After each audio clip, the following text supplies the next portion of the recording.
حلالم کن. ماکارونی داریم به سبک کوچه بازاری، قطر سئونی. فقط یه نکته داره، ما قرار نیست ماکارونی رو دم بکنیم، مخصوص ساندویچیه. پس 7 8 دقیقه نباید بذارید بپزه. 1 تا 20 دقیقه بعد توی آب بجوشه.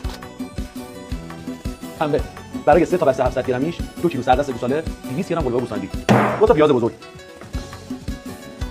بریم برای سس ماکارونی. اول پیاز رو می‌ریزیم که سرخ شده بود، اینم از گوشتش. یکی از مسائل مهم خوشبختی صبور بودن. وقتی صبور باشی بالا سر کارت وایسی، بهترین غذا می‌تونی تولید بکنی. این گوشت نباید هم چسبیده باشه، اینقدر باید بزنی که قشنگ از هم دیگه اجزایش باز بشه. بریم تو کار رو. این شکلی بندازیم تو؟ نه، این کارو نمی‌کنی. ببینم چطور.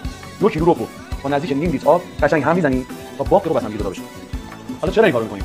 برای اینکه رب شما لخته لخته نچسبه به ماکارونی تو. بریم برای ربش.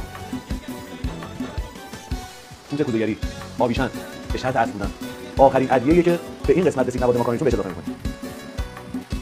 بریم برای مرحله آخر. ماکارونی که از قبل گفته بودیم به همین مواد اضافه می‌کنیم. ماکارونی کوچه بازار آماده است.